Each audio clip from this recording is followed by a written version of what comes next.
Hola, ¿qué tal? Saludos cordiales a todos quienes en estos precisos momentos se conectan en las diferentes plataformas en las que se transmite el programa Sobre el Tapete. Saludamos a quienes nos siguen a través de Extreme TV Cable por Vito TVO en canal 15 y 709. También nos pueden seguir a través de la página web en www.vitotvo.com. En Televisión Maravita nos pueden seguir en señal abierta en canal 30. Escándalo TV nos transmite por Extreme TV Cable canal 77, Cable Familia por canal 107, por Shopping TV en canal 126. Llegamos a Latinoamérica precisamente a través de la cadena española Hispasat. Y en la provincia de Manabí, 15 operadoras nos retransmiten tanto en la zona norte como sur de la provincia. En Juve Digital también nos siguen por Cable Familia. A todos ustedes, gracias por su amable sintonía. Queremos saludar ya a nuestro directo invitado, al general Altamirano, que nos acompaña en estos instantes, ex comandante del ejército ecuatoriano. General Luis Altamirano, ¿cómo está? ¿Qué tal? Gracias por atendernos. Bienvenido. Le empiezo preguntando, a su criterio, ¿qué tan provechosa fue la visita del secretario de Estado de los Estados Unidos a nuestro país, sobre todo para fortalecer la seguridad? Mire, Pedro, muchas gracias por la entrevista. Un saludo cordial a la audiencia. No podemos responder en términos de blanco y negro. Aquí hay que ver el contexto en el que está atravesando este momento la región y lógicamente el mundo en estas tensiones geopolíticas. Primero, en una lectura rápida diríamos que esta se trató de una visita primero no programada. No había una agenda establecida con antelación. ¿Por qué se puede aseverar esto? Porque hay que recordar que el presidente tenía la intención de visitar Vietnam. De hecho, se encontraba en Japón cuando conoció de esta visita y tuvo que retornar, cancelando sus actividades. Entonces ahí está el argumento. Era una visita que podemos decir que era de carácter programada. Y si no era una visita programada, lógicamente no había una agenda preestablecida. Esto es claro. Ahora, hay que leer lo que se dijo del comunicado de los dos funcionarios, tanto del subsecretario de Estado como de la canciller, aquello que se indagó a través de las preguntas, es decir, aquello que no se quiso decir y aquello que no se dijo o se aclaró en otras intervenciones posteriores durante el día y durante este fin de semana. General, ¿qué no se dijo y qué se aclaró? Ya. Vayamos por lo que se dijo. Se dijo de que se declara a dos organizaciones criminales del Ecuador como narcoterroristas. Esto se dijo. Una visita para una declaración de esta naturaleza, bueno, uno dice, es algo que en la realidad no deja de ser importante. Pero no hay que olvidarse que el Ecuador declaró a estas dos organizaciones bajo esta característica. Entonces, no es que al declarar en este momento, tal como se dijo, ahora los intercambios de inteligencia, los intercambios de asistencia técnica, de flujos financieros, se va a tomar medidas. No es así. Esto ya existía. Y hay que tomar en consideración una cosa para que veamos la realidad, porque a veces decimos, qué bueno.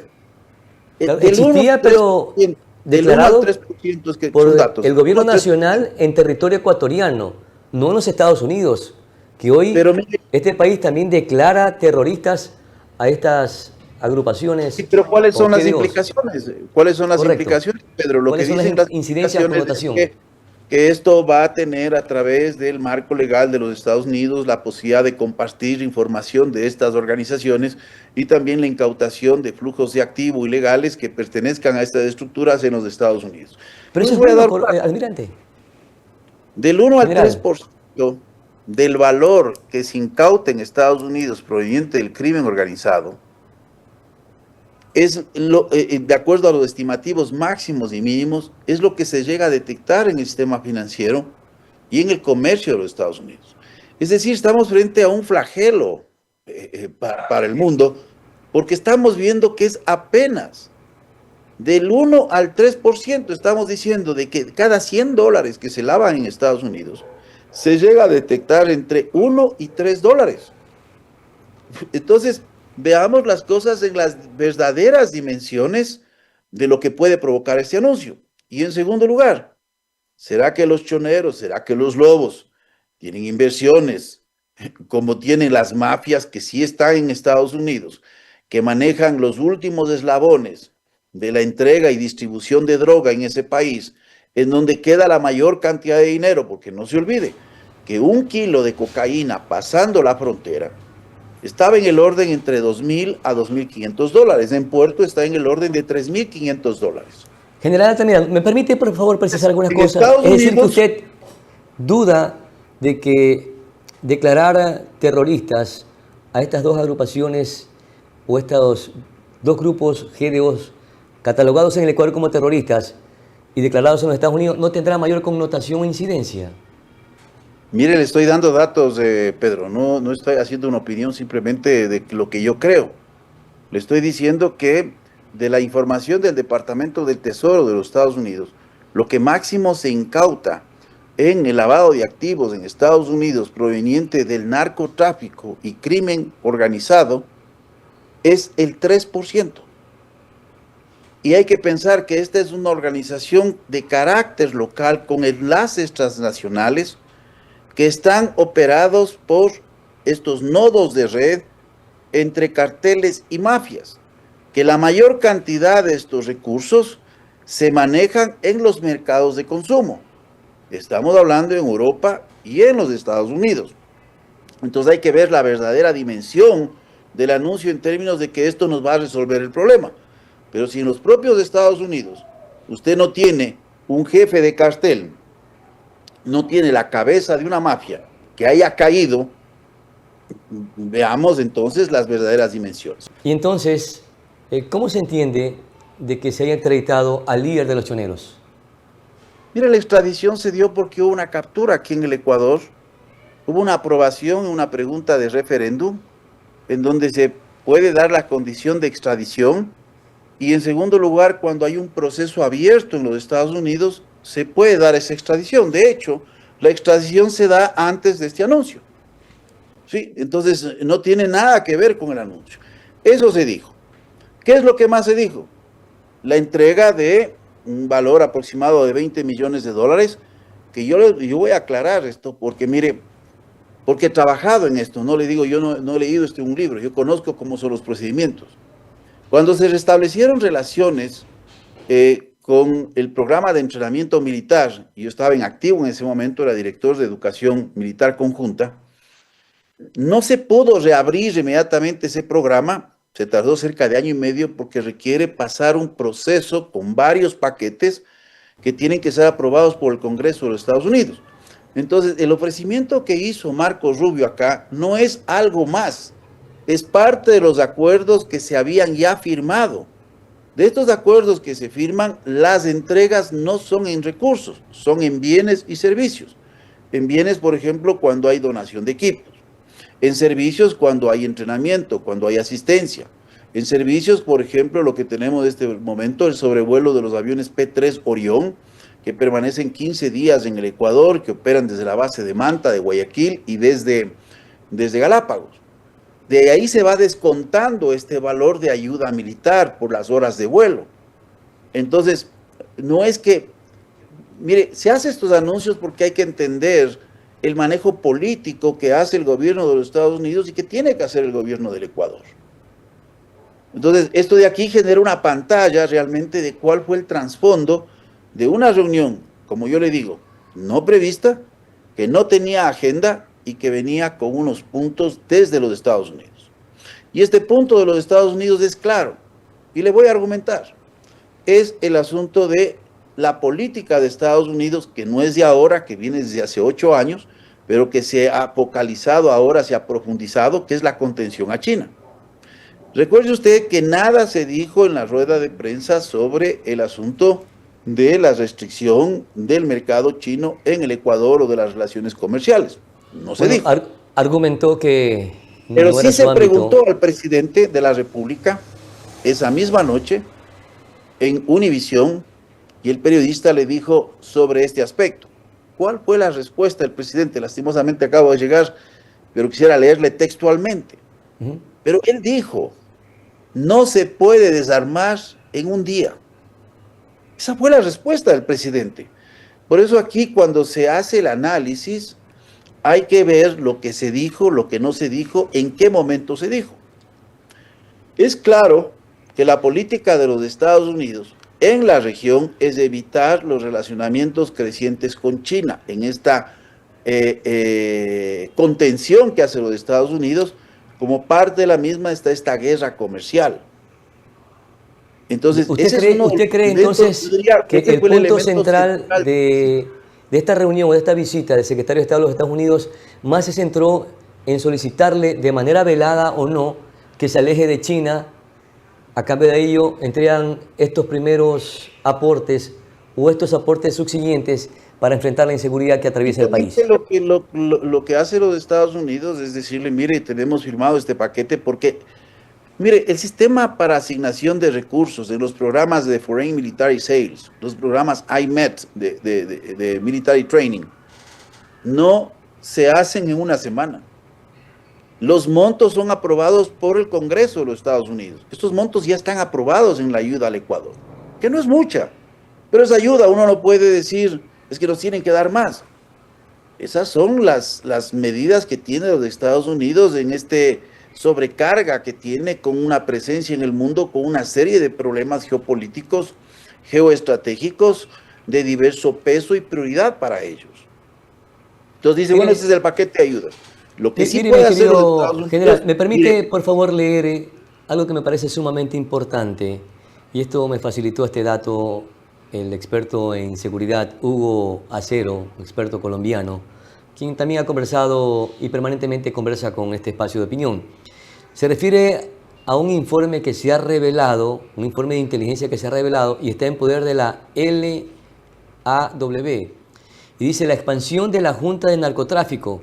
Colombia sigue siendo el primer productor mundial de cocaína.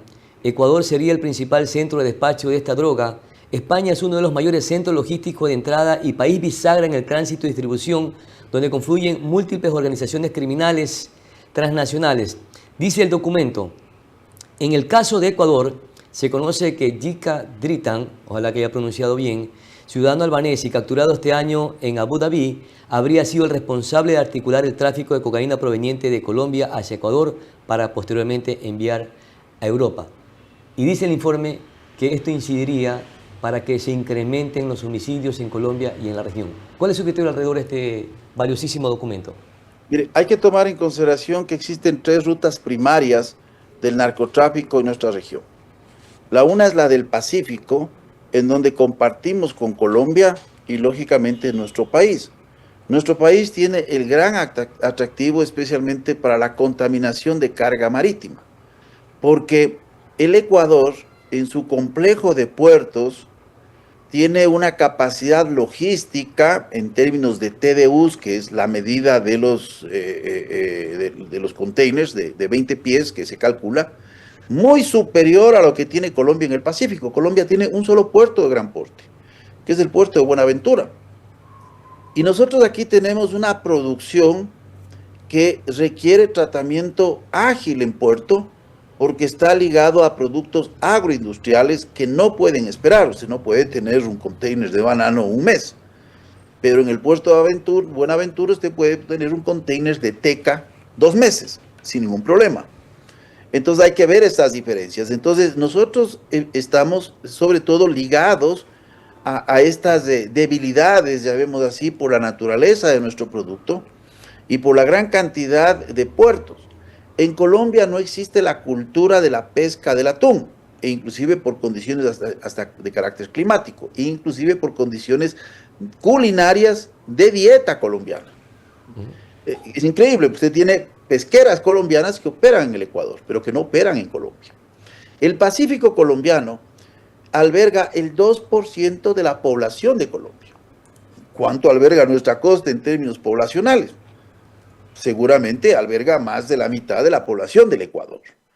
Entonces, estamos viendo otras dimensiones en términos geoestratégicos que favorecen al crimen organizado, sumados a una debilidad institucional, ¿no? Ligados a un problema también de pobreza extrema, en el país que hace que sea mucho más fácil la penetración de estas estructuras criminales. La otra vertiente es la vertiente del Amazonas.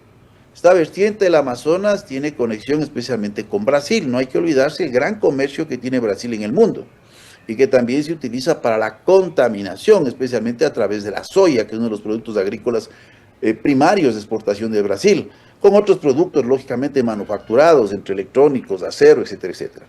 Y el otro es el de Venezuela. Por eso cuando yo escuché en algún análisis que decía este bloqueo en Venezuela va a traer la droga en el Ecuador, discúlpeme, eso lo puede decir alguien bien simple, esto no es de que ahora una calle está cerrada y voy por la otra. Hay que revisar el reasentamiento de cultivos de acuerdo al informe de las Naciones Unidas de la Oficina contra el Delito, del programa que se mantiene con el SIGMI de Colombia, que la mitad de estos cultivos se encuentran al norte de Colombia, principalmente concentrados en Santander. Claro. Entonces, General, ahora, es impensable, disculpe, pensar que usted va a trasladar la coca desde el norte de Colombia, porque en las dimensiones de Colombia, por favor, geografía, 1.114.000 kilómetros, es casi 5 veces el Ecuador. Entonces, hay rutas en el Caribe diversificadas, inclusive hacia el Pacífico, en el norte del Pacífico colombiano, que sería mucho más fácil. Pero entramos en estos simplismos. Entonces, en ese simplismo, por ejemplo, se ha utilizado, vi que algún agente que hace opinión dice, es que el cambio de la cúpula militar se debe a esta nueva fase de la guerra porque la droga va a venir desde el norte de Colombia. Por favor, revisen las dimensiones. En Colombia hay un mayor control efectivo del territorio. Después de la firma de la a ver, paz, entonces, hay quiero una entender un poco mayor más, capacidad de general. control de las autoridades. A ver, los dos países de mayor producción de droga, inclusive en el mundo, son Colombia y Perú. Y los más consumidores, estamos hablando de Estados Unidos y gran parte de Europa. Si estos países que mencioné, sudamericanos, son los productores y lo que provocan que esta droga empiece a moverse por diferentes partes de nuestra región, incluido el país, es decir, que los Estados Unidos deben implementar un sistema de inteligencia para neutralizar este paso de la droga en otras esferas más allá del Ecuador. Es lo que intento entender. ¿Me aclara esta situación, Pero, por favor, lógico, general? no hay que olvidarse que se han hecho capturas de droga provenientes desde Argentina y desde Chile a Europa. Es parte de esta diversificación. Ahí estamos hablando de rutas alternas, rutas de carácter secundario. El Ecuador fue una ruta secundaria del narcotráfico en los 90 y en los años 2000, Hoy, especialmente a mediados de los 2000. El Ecuador era una ruta secundaria. Antes de ser secundaria era una ruta alterna en términos de volúmenes. Nosotros pasamos a constituirnos de una ruta principal a partir del 2012, cuando se inicia por el proceso del Plan Colombia una fuerte presión a partir del 2005 y en el 2012 comienza a consolidarse con el proceso de paz en Colombia. Y es a partir del 2016, con la firma de la paz, que aumenta la capacidad de control del espacio territorial colombiano, que el Ecuador se convierte en un gran hub de distribución internacional. Los datos lo dicen. Entonces, muchas veces hacemos unas comparaciones, le digo, hay que hacer las comparaciones numéricas y hay que tener una lectura crítica de los datos. Esto es importante para poder leer la realidad de qué es lo que está ocurriendo.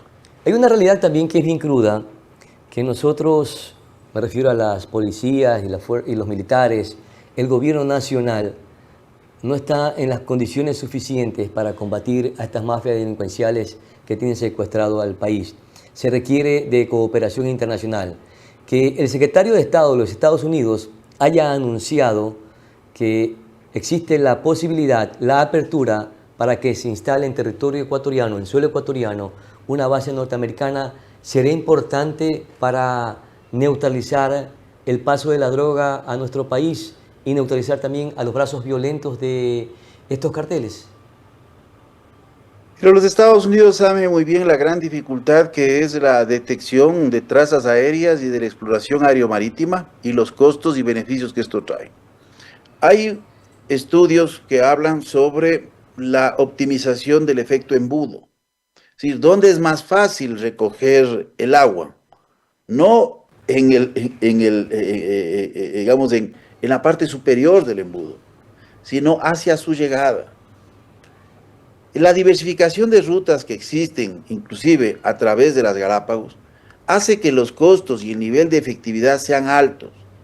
Cuando usted escuchó inicialmente, y esto puede cambiar, porque esto fue en la administración anterior, en la administración de Biden, que la Embajada de los Estados Unidos dijo, bueno, no tenemos el interés de instalar un puesto permanente. Porque muchas veces, y estos deben saber las autoridades, yo no digo que sepa la gente, cuando operó la base de Manta aquí, primero que tenemos la idea de que era una base con unos 10 aviones, no, era un avión. Era un puesto de Este avanzada, un avión, puesto de logística. este avión rotaba, a veces teníamos el P-3 Orión, a veces teníamos los aviones de estos IWACS de control del espacio aéreo, y a veces teníamos el C-130E de interceptación de comunicaciones de inteligencia electrónica. ¿Cuál fue la cantidad de horas de vuelo que se volaba? Durante toda la permanencia de la base fue de aproximadamente 40.000 horas de vuelo. 4.000 horas de vuelo al año, estamos hablando de 10 a 11 horas de vuelo al día. Las misiones que cumplía, ¿por qué lo puedo decir ahora? Porque creo que esto ya no es clasificado.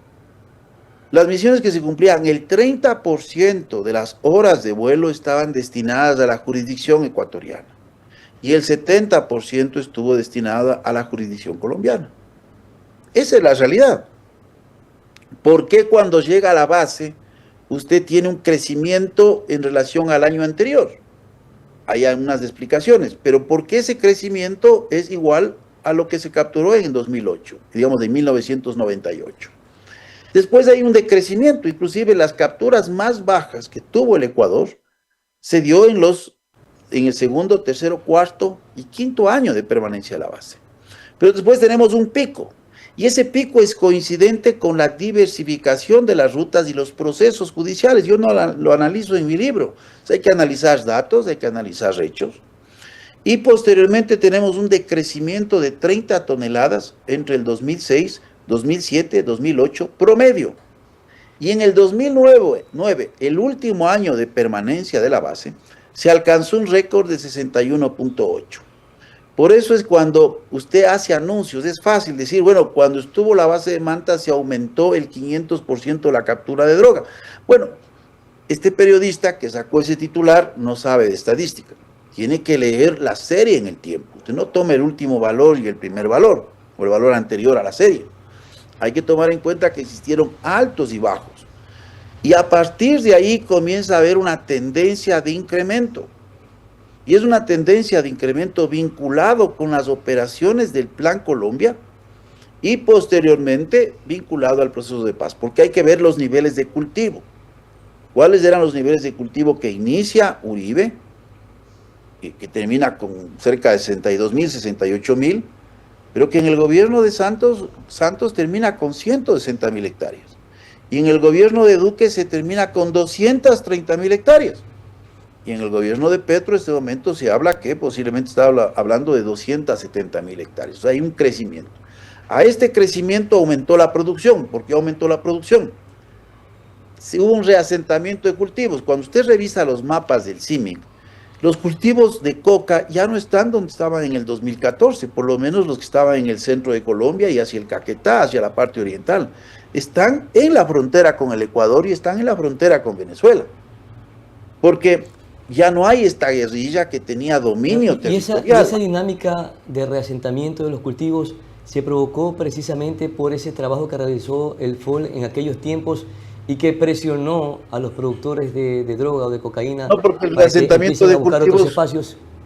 no, porque el reasentamiento de cultivos es un proceso que inicia en el 2014, no cuando teníamos el FOL. Es un proceso que está relacionado con el proceso de paz y prácticamente la entrega o dejación de las armas por las FARC. Entonces, estos espacios que controlaban las FARC estaban vinculados con el narcotráfico, porque nadie va a decir que era una guerrilla ideológica. No, era un grupo narcoguerrillero que cometía actos de terrorismo.